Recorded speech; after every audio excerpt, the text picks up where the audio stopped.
Here real quick. Let some of y'all fall through here real quick. Boys got victory. Boys got the dub. We're gonna let y'all fall through here real quick though. Gonna let some of y'all come through here real quick before we get to talking about it.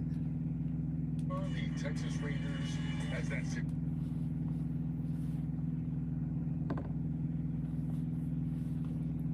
Some of y'all fall through here real quick.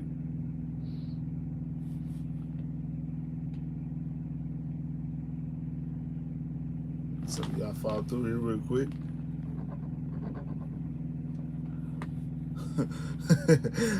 Let's go, let's go. What's up, world? Yeah, we about to talk about that, man. We about to talk about that, man. This game wasn't supposed to be close. It shouldn't have been close. But we're gonna talk about. I'm gonna let some of y'all fall through here real quick before we get to talking about it. I'm gonna let some of y'all come through here a little bit. Make sure you hit that like button when y'all come through. Make sure you hit that like button. Make sure you hit that like button. And CJ, we trust already.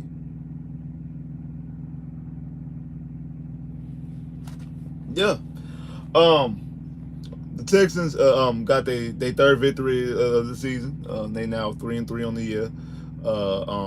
6 game in the season, entering the bye week, 3-3 entering the bye week to defeat the New Orleans Saints 20-13. Defense was a bend don't break defense. The defense completely held their ground, especially when they got in the red zone outside their one touchdown. The defense exactly did their job. Did exactly their job. Offense, this is back-to-back weeks. The offense looked kind of sluggish, and I think it's apparent. I know I see a lot of people in the same time about we need a true number one receiver. It shows how different this offense is without Tank Dell. For Tank Dell to only be a rookie, for Tank Dell to only play in 4 real games because he missed half of the last game, so 4.5 games. It's completely apparent how different this offense is with or without Tank Dell. Now, and the thing is, it's not even it's not even the fact of him actually like he ain't out there like making 20-yard games and 5 touchdowns a game or anything like that. But it's just the fact that the dynamic of him being on the field, the play actions, the play calls, the way that the defense dictates their coverage. Just Tank Dell is a complete weapon. Now I've been saying that about Tank Dell, that Tank Dell is going to be utilized as an absolute weapon, and it's apparent. We see it in the preseason game against the Dolphins. I keep on referring back to that Dolphins preseason game, because a lot of things that happened in that game that I didn't like, things that rear their ugly head throughout the season. The red zone, like the defense makes a play, gets an interception early on in the game, and you're not able to cash in, capitalize on that. That happened last week. Play calling that happened for the first 2 weeks. The bad play calling in the way that you constructed the play, and then also Tank Dell not suiting out in that game. Tank Dell not missing the second half of last week, and also missing the whole game this week. It shows you how different the offense look, how it's harder to play, how it seems like it's hard to play, and CJ needs some help. Like I'm glad those shows were able to make a couple plays today, but you need to come up with that touchdown. Like the touchdown hit you right in the hands, and you didn't come up with it. CJ's moving around and sees Robert Woods, and he's out there just trying to throw a play. Robert Woods, you gotta go up there and try to make a better effort and better play for your quarterback to make that play in that situation. You got to be able to give your team and your quarterback a better effort in that. Especially while you're in that situation, in the red zone situation, you're trying to cash in plays. It looks like it's a low-scoring game because the defense is doing their job. And this boy Cashman, I know we've been talking about I know we've been talking about not Damian Pierce, but Jalen Petrie. I know we've talked about Steven Nelson. I know people have been looking for Will Anderson and things like that. Cashman might be the best player on defense right now. Cashman made plays time after time after time, game after game after game, crucial plays in the passing game, on passing defense. He's batting balls down. He's catching interceptions. He's disrupting receivers at the top of their route. He's crashing in. He's stopping third and shorts, fourth downs. He's at the when the first linebacker or the first defender make no maybe impedes and slows down the ball carrier. He comes in and finishes up the play on cleanup and things like that. Cashman might be the best player on defense as of right now. By week 6 in the week 6 going into the bye week, Cashman might be your best player on defense right now because he's making plays game after game, drive after drive. Yes, you say Cashman's a dog. Cashman's an absolute dog. He's an absolute dog, and we need to start giving Cashman his flowers. We need to start getting. And also, speaking of flowers, yeah, you hit the like, but I see a whole bunch more people than jumped in, but the likes ain't going up. Come on, man, we just won. We about to have a victory Monday. It's victory Sunday. About to have victory Monday. Hey man, make sure y'all hit that like button when y'all come through, man. Make sure. Ain't no reason to be upset. Make sure you hit that like button when you come through. But yeah, but Cashman is definitely that. Cashman is definitely that. Cashman is definitely that. Like Cashman is really doing. Cashman is really doing his things, and we need to start talking about Cashman a little bit more. Steven Nelson. I'm glad they gave Steven Nelson that last pick. I am. Steven Nelson could have had a pick 6 early in the game, and then the one big play I forgot their receiver is number 22 for the Saints. Steven Nelson. This is the reason why back in the day my DB coach would tell us don't always try to go for interception. Try to swat the ball down. If he doesn't go up for the interception, because he tried to go up for the interception, if he does not try to go for the interception, I know people like it's crazy. Interception that turns the ball over. I understand that, but it took when he was trying to go up for the interception, he's trying to catch the football, and the receiver's right behind him. So if he doesn't get that pick, if he doesn't catch the football, he's going out there trying to catch the football. If he doesn't get the football he doesn't catch the football, it allows the receiver from behind him to be able to get the reception, which happens because now especially since you're falling back like this, it's hard for you unless you actually get your hands on the football. It's hard for you to fight for the football as you're going down because now you're going like this, and the receiver is above you and going like this, and able to get the football and able to come down with it. And it's hard for you because you're at a disadvantage to try to fight for it. But if you're trying to swat the ball down as you're going up for the ball, as you're going up for the football at the top of the route, at the top of the high point of the football, you go up there and you swatting it. You impeding it, you bringing it down, you're taking it away from the receiver. Instead of you trying to catch it and going with the football as the football's going towards the receiver, you're trying to impede it and stop it. So if you go like this and you try to impede it and you try to stop it by swatting it down, is now instead of the receiver able to pluck it, the receiver has to go even further down. You're bringing it more closer to you. It actually makes it even better for you to intercept it, honestly, because you're bringing the football. So either going to be an interception or it's going to be an incomplete pass versus the way you try to do it is either going to be an interception or it's going to be a big play. It end up being a big play for the offense. So that's the reason why DB coaches a lot of times be telling the DBs to don't always go for the interception.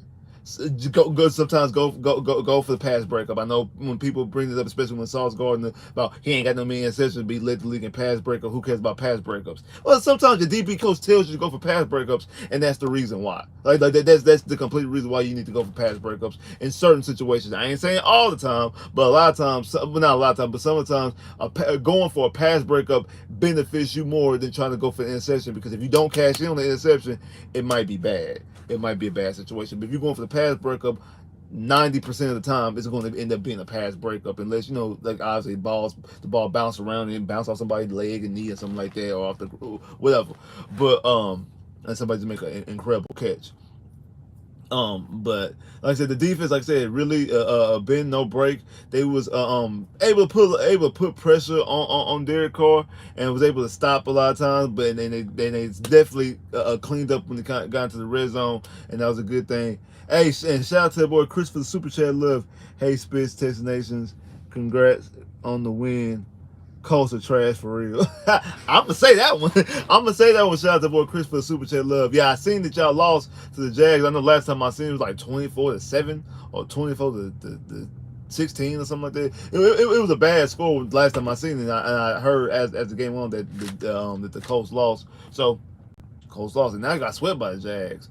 So it might be hard for y'all to get into the playoffs now. Honestly, now y'all got swept by the Jags. I don't know. Have y'all played the Titans yet? Have the Colts played the Titans? I really don't know if the Colts have played the Titans. I don't know if the Colts played the Titans, but and how they look in that win loss department. But Honestly, I think they did, didn't they? I think they beat the Titans. Honestly, I do. So they 2-2 in the division, but y'all got swept by the Jags though. Y'all got swept by the Jags. Um, yeah, swept by the Jags though. But like I said, offensively, like I said, the game is different without Tank Dell. Like the offense is different without Tank Dell. And why they kept on running Xavier Hudson like as a running back, like with those receiver tosses and runs and stuff like that. Why we didn't use Xavier, especially when we was in the red zone? I would have liked to see Xavier Hudson be able to be used in the red zone. And that one play he had was a good play. It was a good when we got the first down. That one run, that one stretch run was a good play. But I don't like the fact that we don't use him in the passing game because as it stands right now, it's apparent that the Texans definitely need another receiver. We definitely need another receiver. Like it's very apparent because when Tank Dell's out of the game, the dynamic of the yeah, jet sweep. I meant jet sweep. The It's apparent that we definitely need another receiver. I don't remember. I don't think he got any passes thrown his way. I don't really even remember seeing Mechie. Honestly, why you saying that?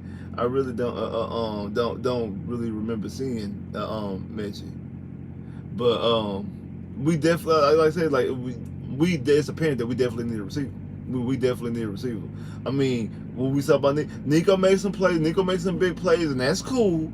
And that's cool. And that one play on third down, that one little screen play on third down when he almost got the first down. I really thought he was gonna get the first down because he was running with a full head of steam. I thought that he was going to get a first down because it's like once Nico gets the football in his hand, he starts running. Nico gonna run over some people. I'm gonna give him that. I'm gonna give him that. He gonna run over a couple dudes. He gonna run over and barrel through a couple dudes. So I really thought he was gonna get that first down. And hey, Singletary. Boys in there, Freightliner. Hey, shout out Flacco for the DK 713 for the super chat love. Not Freightliner. It's not Freightliner. It's a Kenworth. But it's not a Freightliner. I'm in the Kenworth. But Kenworth, holla at your boy. Hey, holla at your boy Kenworth. But seriously though, but seriously though, we gotta talk about Singletary because I said this the other day that I felt like that Dameon Pierce does not fit the scheme, does not fit the zone running scheme. He does not see the cutback lanes at all. Like he does not know how to read the offensive line and read the cutback lanes. And this offense definitely fits Singletary. I think they both, like Dameon Pierce had 13 catches for like 30 some yards. Singletary had 12 catches for 50 some yards. We still either way it go. We gotta do a better run. We gotta do a better job at running the football. We still not doing enough of running the football. We gotta do a better job. We gotta do a better job at running the football. But that one run play that Dameon Pierce had that almost was a touchdown. Again, just like Nico, full head of steam. He's running over people. And then that one play where they stopped, when he ran through and got balled up and then bounced out. It kind of like the Deshaun Watson play a couple years ago when Deshaun Watson was spinning out of tackles and broke some sacks, but they blew the whistle dead. Like kind of same situation. There was a frustrating part. Like dang, I think he could have got something going on that play. Like I felt like Dameon Pierce could have got something going on that play and wasn't a fourth opportunity. And I get it, I understand, but it wasn't the fourth opportunity. That pass interference by Shaq Griffin, they had it wrong because they said that it was because of him pulling on Olave's arm. That's not why they call it pass interference. That's not why they call it pass interference. They called a pack because the ref didn't even see him pulling on his arm. The ref seen that he was impeding the route and without turning because he went like this and he turned his head late like this. His arm was already stretched before he turned to the football. And then because he actually did pull Olave to him, Olave was coming towards him, so it looks like he's impeding the route. If he turns his head, he could have did that same yank that he did, but if he turns like this and completely turns like this and completely turns his head around and they're not calling the pass interference. They only call the pass interference because it looked like from the ref's point of view, it looked like he was impeding the route, because even though he did pull Chris Olave towards him, and he went like this to try to stop him instead of actually turning full body around and be able to try to make a play on the football. As get your head turned around, make a play on the football. If he gets his head turned around and like he's trying, because once the football's coming to you, you have just as much right as the receiver to that football. So if he gets his head turned completely around, his body turned completely around, and try to stop it, they're not going to call pass interference on that. They're not going to call pass interference on that. That's what he needs to do. That's what he needed to do in that situation. He didn't do it, and that's the reason why they call pass interference. The announcers or the people calling the game, they got it wrong, talking about him pulling his arm. Even though he did pull his arm, that's not why they call pass interference. It's not why they call pass interference. That one play that one sack that CJ had, Larry Tunsil did a horrible job. It's Larry Tunsil, and he also had Beck help him, so they're double teaming. Why what you call get Rams just completely straight free? Like, Larry Tunsil, we paying you all this money, and then you did a phenomenal job last week. You didn't give up no rushes, no anything. You did a phenomenal job last week. That right there, in a crucial part of the game, was piss poor effort. Because this whole time I'm waiting. It's getting towards the end of the game. It's a one possession game. It's 20-13. I'm waiting for the offense. To basically to stop. Hey, put a stop to it. Put a stop to it. Punch somebody in their throat. We're gonna end this game. We're gonna hit the kill switch. We're gonna hit the kill shot and end this game. That's what I was expecting, and that's what I was looking forward to. That's what I thought the offense was about to do, and we didn't get that. We didn't get that. Like I said, I think some of it is to deal with because Tank Dell's not on the field. I don't have a real issue with the play call and designs today, but I do wish that we would have used Mechie and Xavier Hutchinson more. Why is Noah Brown out there? I know what Noah Brown is. I've seen all I need to see out of Noah Brown. There's no reason for Noah Brown to be out there. Really no need for Noah Brown to be out there. Where's Quentin Toriano, whatever his name is, the tight end? Where is he? Let's see some more Brevin Jordan, things like that. But even though Dalton Schultz played well, except that touchdown that he should have had that was hit him right in the hands. I already know what this is with Robert Woods. Robert Woods is a very reliable third down guy. So my main issue was more so with why is Noah Brown out there? Let's see more Xavier Hutchinson. Let's see more John Mechie. Let's see more of those type of things like that. And maybe let's see more of those type of things like that. And who knows? We going into the bye week. Could they make a play for Jerry Jeudy? I don't know. I would like for them to. Honestly, I said this in my live stream the other day. I would like for them to make a play for Jerry Jeudy. Jerry Jeudy could definitely the Texans and CJ could definitely benefit from having Jerry Jeudy on that field today. I don't care how y'all feel about Jerry Jeudy. What he ain't been doing in Denver. I can care less because whatever he ain't doing out there in Denver, he don't have CJ Stroud. So him with CJ Stroud is going to be a completely different type of situation. Him and CJ Stroud is going to be a completely different type of situation because he has CJ Stroud. So him and CJ Stroud will be a completely different type of situation, and I think that he will be able to play better and show more skills and show exactly what he can do on this NFL level if he had a quarterback like CJ Stroud. And again, I'm not saying give up no first. I'm not saying give them no first. I'm not saying giving them no second. I'm not opposed to giving up a third, but if you don't want to give up a third, I understand that. I'm not going to argue with you about that. But fourth, we don't have any fifths. But fourth round pick, absolutely. I'll give them a fourth round pick. Absolutely. And you're right. The defense played well. The defense once again got the Texans out some jams. There was, like I said, a lot of bend don't break. They were able to they played off a little bit. And the Saints were able to move the football, able to get into the red zone, but they weren't able to cash in. And you were lucky by the kicker missing 2 field goals. But even still, if the kicker makes both of those field goals, well, nah, how about if the kicker makes both the field goals, you win by a point because it's 20-19. But If the kicker makes both of them field goals, that means that last drive, all they need is a field goal to take the lead. So you were lucked up and fortunate that you were lucked up and you were fortunate that they were able to you were lucky and fortunate that they were able to miss a couple field goals in today's game. But all in all, the defense still played exceptionally well. I have no complaints with the defense.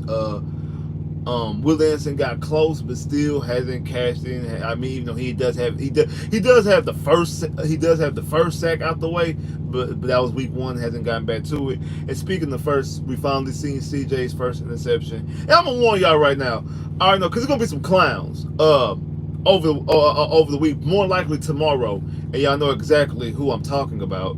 Gonna say, I'm glad he finally got the interception out the way. I'm just glad he finally threw the interception. Like I'm just glad. I'm glad he finally threw the interception. We ain't gotta hear about it anymore. We ain't gotta talk about it anymore. I'm just glad he's able to throw the interception out the way. He now learns from it and let's go. There's nothing ever good about throwing an interception. That's like saying, I'm glad I fell off the bike. So now I know how to ride a bike. I'm glad I fell off the bike and skinned up my knees. I'm glad.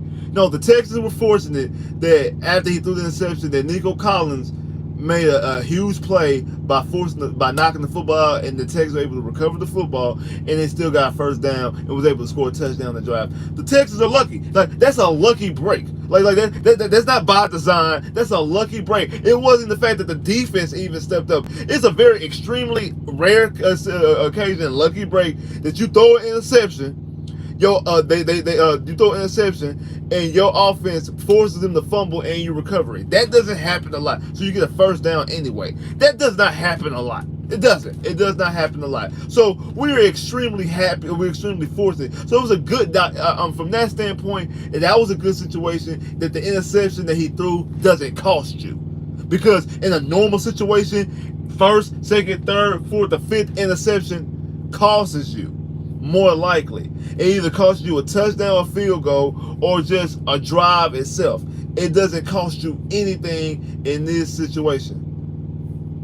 It doesn't cost anything in this situation. And I'm looking at that right now. The 49ers, what you call it, finally lost the game. What's his name? Brock Purdy finally lost the game. They won a game without Deshaun Watson. They won a football game without Derek Deshaun Watson.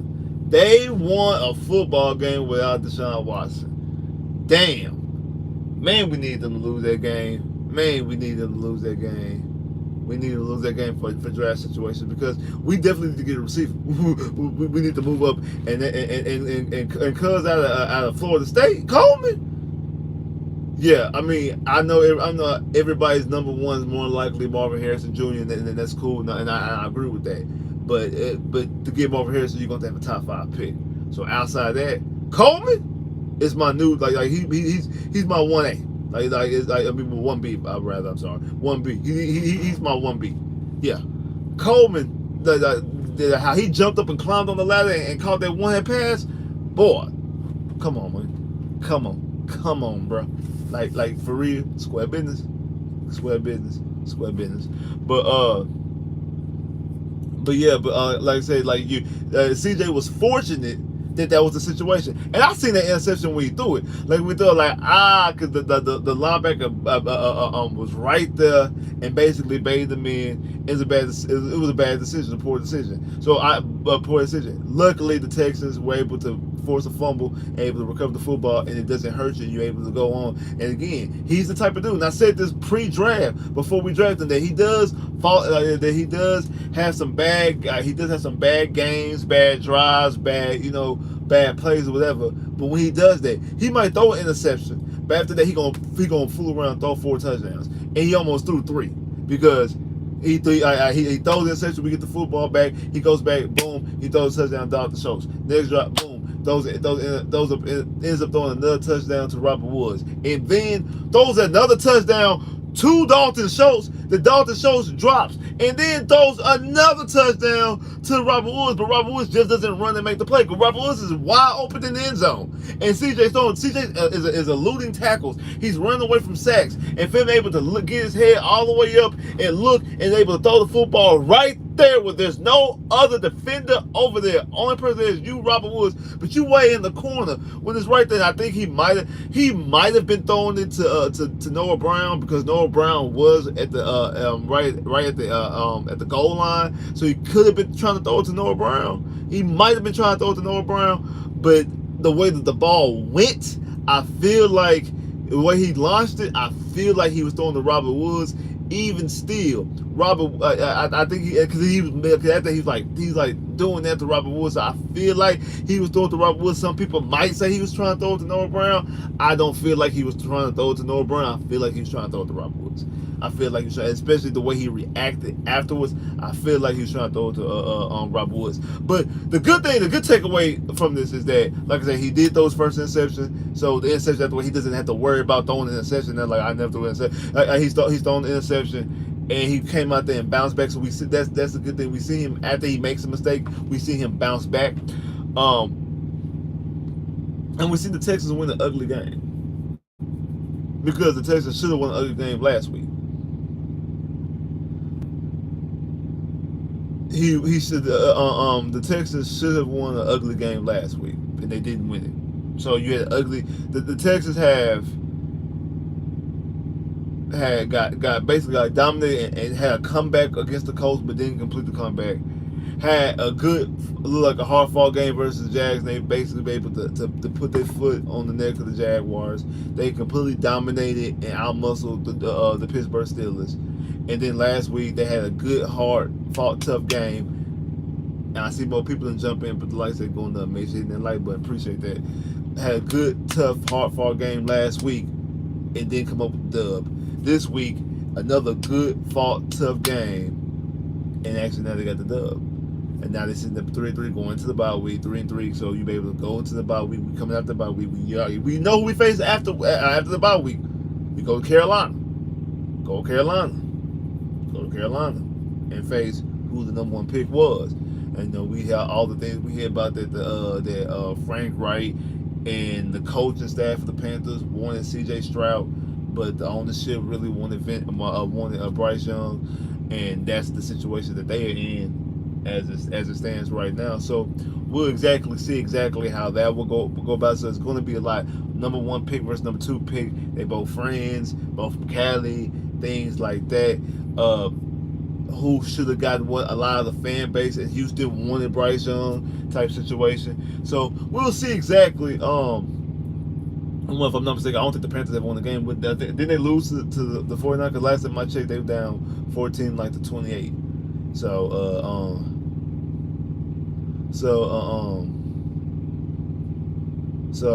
I feel like they're gonna be trying to go in for a win.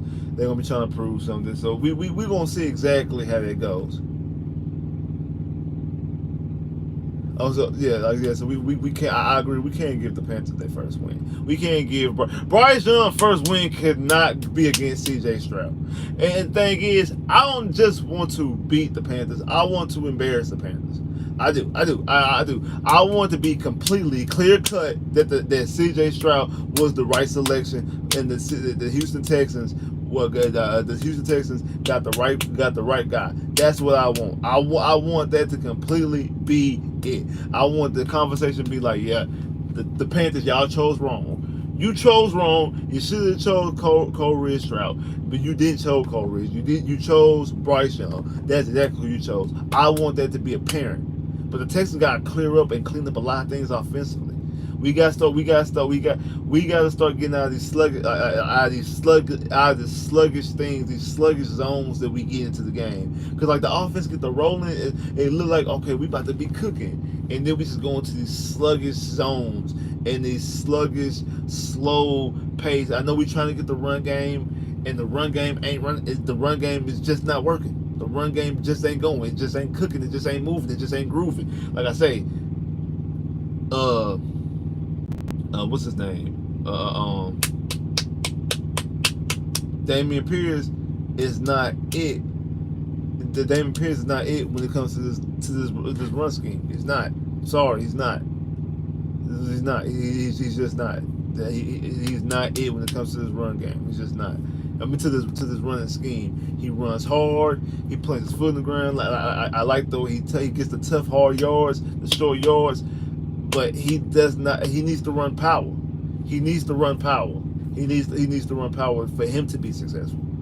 Because he's not going to be successful in his own run. He cannot read these lanes. And Singletary can read the lanes, and Singletary looked good, but I don't think that Singletary is going to be a running back that you can utilize long. I don't think Singletary is going to be just that guy that you need. So I definitely feel like the Texans definitely need a running back. I don't think you need to draft a running back with the number 2 pick. Well, you don't need to draft a running back in the first round. You can get running backs later. So we definitely need to be looking at running backs going forward, possibly in the draft. Another type of dynamic running back. But also the red zone. We gotta clear up this red zone offense. We keep on settling for field goals when we don't need to be, man. Like that was the problem last week. We settled for too many field goals. That was the problem early on in that Pittsburgh game. God, you score a touchdown, and then you were settling for field goals up until you was able to break it wide open. Like we same thing in the Jazz game for a little bit until you was able to break. Like we got started putting the ball in the end zone. Like our red zone offense is not good. It's not a good red zone offense. As far as I think our efficiency in the red zone, as far as putting up points, is going to be good, but we not. We gotta do better. We gotta do better of punching it in the end zone. We gotta do a better job of scoring actual touchdowns in the red zone. And like Tank Dell, like I said, Tank Dell is Tank Dell that big of a key? Like is Tank Dell that big of a miss that we don't have Tank Dell, that the offense looks sluggish like that without Tank Dell, without Nathaniel Dell? That like he's that big of an impact. A guy who's only played 4.5 games, 4.5 games. Guys only played 4.5 games. He's that big of an impact already to the offense. That the offense completely looks sluggish without him. That's a problem. It's a problem, bro. And I like Tank Dell. I was extremely excited. Y'all seen that? I was extremely excited when we drafted Tank Dell. But that's still a problem. That's a problem that he's that in. It's a problem that without him, that the offense does not move the same way, and the receivers are not making the plays for the quarterback. They just not. They just not making the plays for the quarterback when they need to be. They just not. Like I said, like CJ was he's under 50% today, 199 yards, 2 touchdowns, 1 pick. Like, so I feel like we definitely gotta do a better job, y'all. We definitely have to do a way better job. Listen, I'm obviously glad that we got the win, glad that we were able to get the ugly victory. That's cool. But we don't need to get no more ugly victories. We don't need no more ugly victories. We need and the good thing is though we led the whole game. We never trailed, never. We were tied. It was tied at 7. We never trailed none in this game. We always win the lead. We never trailed. And like I said, the Texans have yet to lose to the Saints at home. Also have yet to beat the Saints in New Orleans. Like the Texans are undefeated against the Saints at home, and the Saints are undefeated against the Texans at home. So then in this series, whoever wins has to be at home. Obviously, that's how I was looking. Shout out to my boy Wink, because Wink actually brought that up to me earlier in the week. I didn't even think about that, and I'm like, you know what, he's so right. So shout out to my boy Wink. Shout out to everybody there at South Sports. Shout out to the whole round table. You already know what it is. But yeah. Like I said, glad we got the victory. Stuff to clean up, and definitely stuff to clean up. And it's a good thing there's a bye week coming up. Guys can get healthy. Guys, can take away, go and get, get a break, get their mind off of Texan football for a week. Letting you go into a bye week with a win, you're not going to a bye week with a loss. So you're able to rest up. You know what I'm saying? Able to chill, kick it, get your mind off of some certain things. And regroup, and also put some things on the drawing boards and look what you need to improve. Now you got 2 weeks to try to improve on some things that you need to improve on. Like, you obviously get away for a couple of days, but get back to work, because you're in the thick of this now. You're 3-3. You're 3-3. The Colts are 3-3. Titans are 2-4. And the Jags are 4-2. But you've already beaten the Jags, and you have another game against them, and that game's going to be in Houston in a couple weeks. So you can be able to you are right there in the thick of things to be able to come back and try to take the division. Exactly what a lot of us, and especially on the round table, thought the Texans were going to do. We thought the Texans were going to be in position to possibly win this division, if not just flat out win the division. And you're still in that conversation. 3-3 at the bye week is not a bad place to be. It's not the best place to be, but it's not a bad place to be. It's better than being 0-6 or 1-5 or 2-4. It's better than doing that. It's better than being any of those things. So, yeah, it's not 6-0 or 5-1 or 4-2, but it's not. It's right there in the middle. It's 500. And if you keep that constantly going, continuously going, you put yourself in the best situation, the better outcome to possibly reach your goal and be able to make a playoff push and possibly win the division. But like I said, it was an ugly game. It was the ugly game. That's all I can constantly say. It was an ugly game, but you gotta come back and win now. It was an ugly game, but you gotta do what you gotta do now. Now you gotta do what you gotta do. It's ugly win, but you got the win. So that's the good part. It's ugly win, but you got the win. So you gotta see exactly what you can do next. So. It is what it is. It is what it is.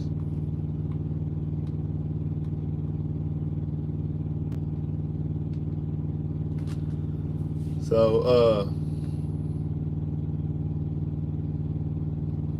we could definitely win the division. Yep. Can't wait for the Panthers game now. Yeah. Tank should be. The Tank definitely should be back for the Panthers game. I mean, he got 2 weeks to heal. So he definitely should be back. He definitely should be back. There's more and more tape on CJ, so it wouldn't get any easier without the running game.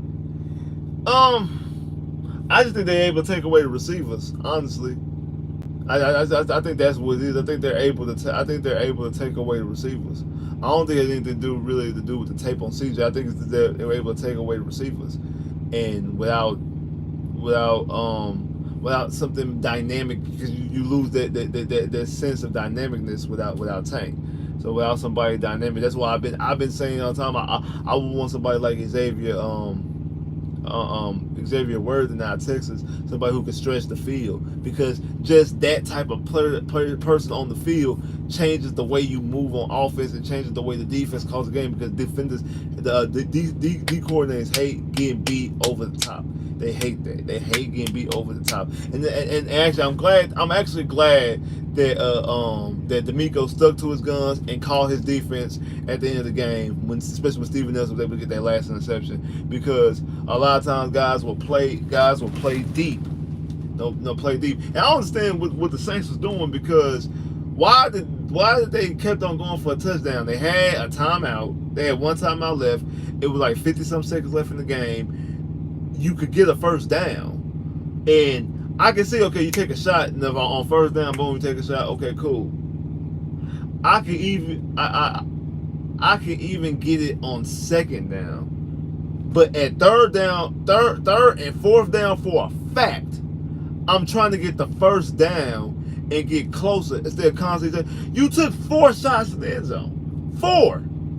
When you still had, I think they had what, like 11 yards left.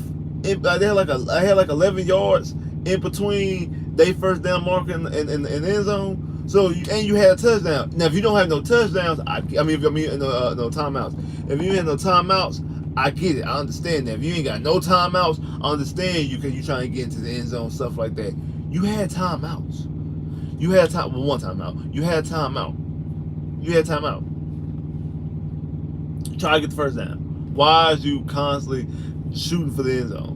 Again, on the first down play, cool. On the second down play, I'm not tripping on that either. But if I'm a Saints fan, I'm upset that on third and fourth down, you weren't trying to get a first down. just an easy chip shot first down, especially on third down. That was the crucial one because on third down you could on third down you could do like a little screen. You could have did you could have did something like that. It might not even got you a complete first down, but it got you closer to the first down. And I felt like they could have got closer to the first down, then boom, tried to get it first, call timeout, boom, try to get the first down, and get the first down, run up and spike the football. Now you got 3 plays to try to be able to get into the end zone, and it's a closer down distance. You're within 10 yards to get a first down. I mean, you're within 10 yards to get into the end zone. I feel like that would have been the best move if I'm the New Orleans Saints fan. They didn't do this as good, but back to what I'm saying, I'm glad that D'Amico didn't. Because D'Amico could have actually afforded them and helped them by trying to put everybody in the end zone and playing off and giving them that cushion to be able to get in. Well, no,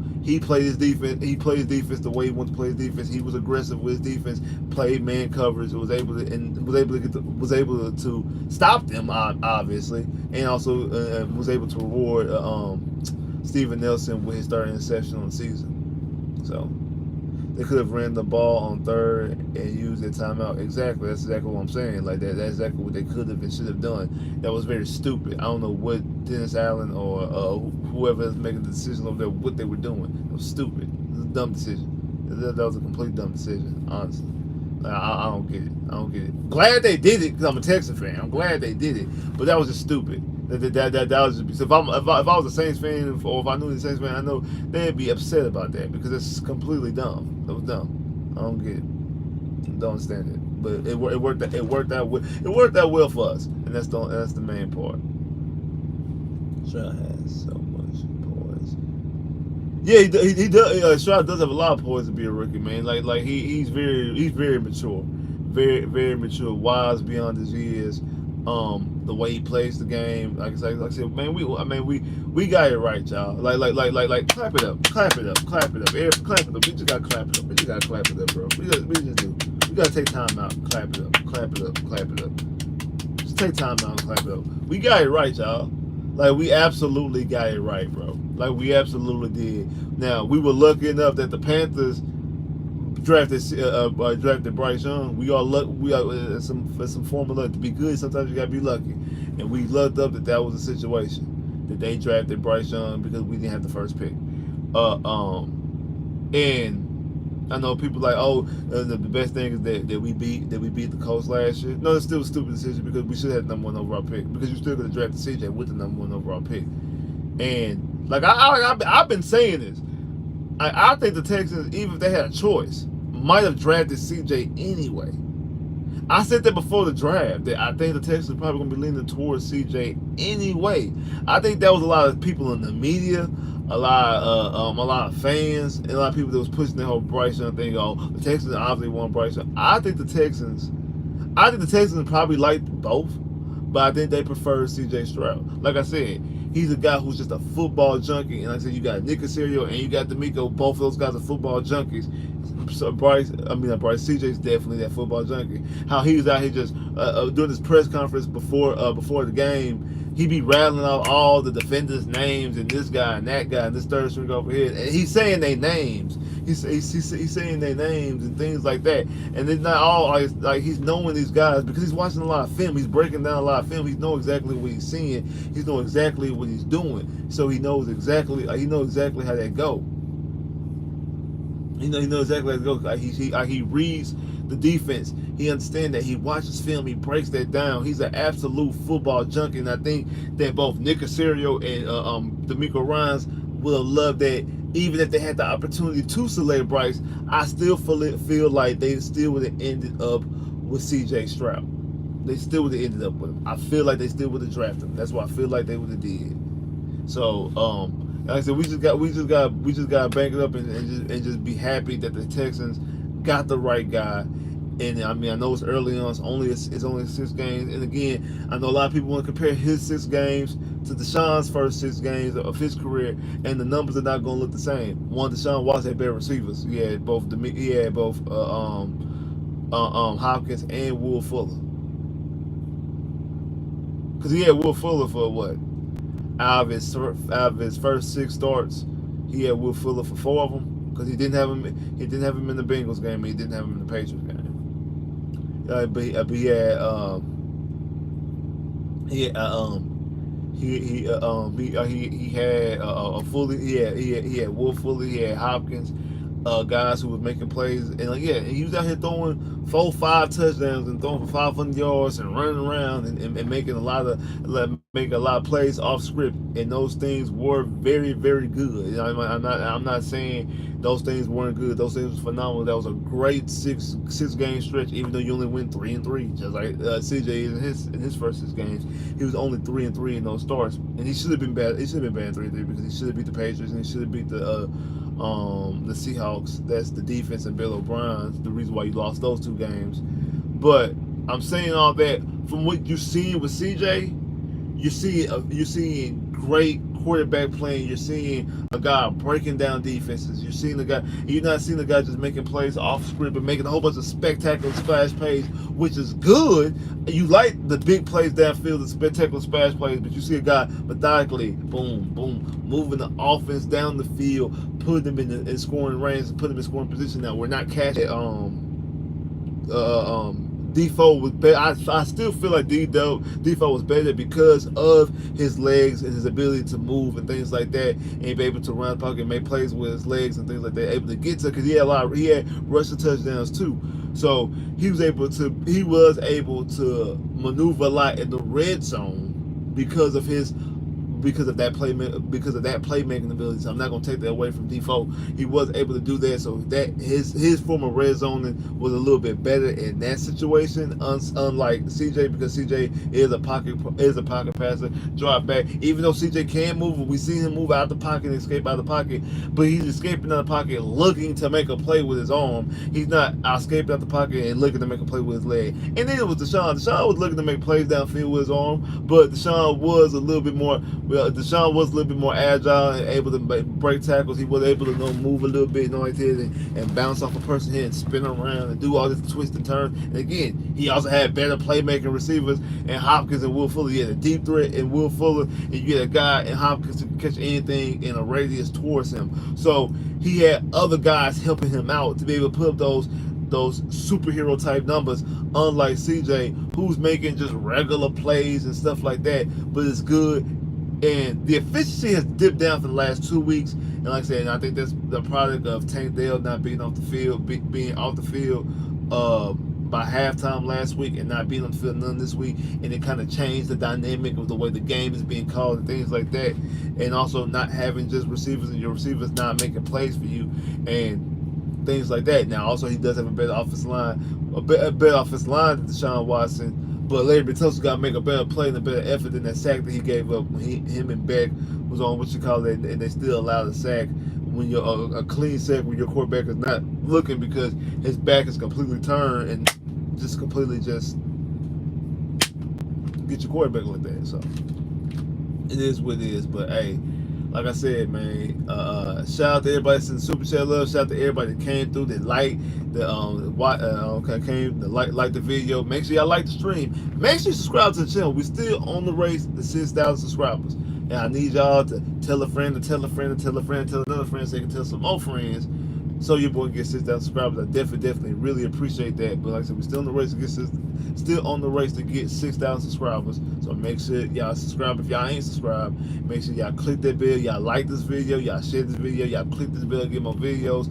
I appreciate everybody came through. The Texans are now 3-3, heading to the bye week, able to recharge, rest up a little bit, get healthy before we go to Carolina and go up against the Carolina Panthers and Bryce Young. We already know what that's going to be. We already know what the conversation is going to be like that all weekend. We cannot allow the Carolina Panthers to get their first win against the Houston Texans. It can't be like that, bro. It cannot be like that, bro. But make sure you hit that like button. Make sure y'all subscribe. Make sure y'all comment. Click that bell. Get my videos. I holla.